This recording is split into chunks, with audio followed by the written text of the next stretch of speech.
Warahmatullahi wabarakatuh. Ketemu lagi dengan Bagus Juan Maulana SKM dalam video tutorial program DBD. Hari ini saya akan menjawab pertanyaan dari Kak Leli Antari, Puskesmas Adiwarna, yang menanyakan, Kak Johan, gimana caranya mengkonfirmasi sebuah kasus jika pasien tersebut tidak periksa di mana-mana, dia hanya cek laboratorium dan menunjukkan hasil labnya ke saya?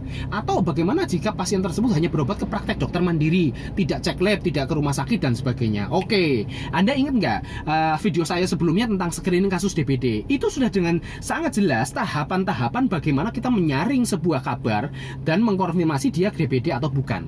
Yang pertama, suspek. Apakah dia masuk kriteria suspek atau tidak? Suspek adalah demam lebih dari 39 derajat Celcius selama 2-7 hari ditambah manifestasi perdarahan mikro minimal ya. Mikro, yaitu RL tesnya positif. Dia masuk kriteria suspek nggak? Kalau masuk kriteria suspek, silakan Anda saring di tahap kedua.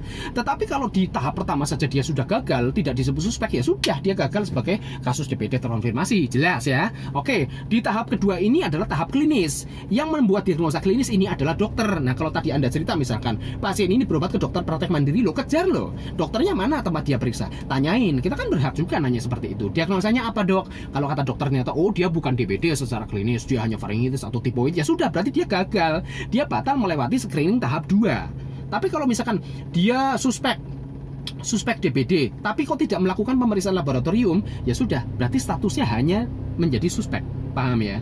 Hanya suspek, bukan konfirm. Kan ini juga bermakna nih kalau dia suspek. Oke. Nah, kalau misalkan dia hanya menunjukkan laboratorium gimana? Tapi tidak periksa dokter. Meskipun laboratoriumnya trombositnya kurang dari 100.000, misalkan HT-nya misalkan tinggi, misalkan lebih dari 45 atau berapa atau 50 lah, tapi dia tidak periksa ke dokter, berarti dia tidak melewati saringan tahap 2. Berarti tidak bisa Anda tegakkan dia diagnosa dokter karena Anda bukan dokter. Yang menegakkan diagnosa ini tahap 2 secara klinis adalah dokter. Paham ya? Berarti dia selamanya tidak bisa menjadi klinisi DBD apalagi konfirm. Nah, kalau dia misalkan punya laboratoriumnya cuma satu, dia berobat ke dokter, dinyatakan DBD atau DD, tetapi kalau laboratoriumnya cuma satu, Anda lihat dong kadarnya. Laboratoriumnya trombositnya berapa, hematokritnya berapa. Loh kan ini cuma satu, Kak. Gimana kita akan menilai kenaikan hematokritnya lebih dari 20% atau tidak? Menggunakan satu kali laboratorium pun bisa kita cek. Lihat hematokritnya berapa. Nah, Anda lihat nih kadar hematokrit normal, umur bayi itu kan ada, misalkan sekian minggu, sekian bulan, laki-laki perempuan dewasa itu berapa nilai normalnya.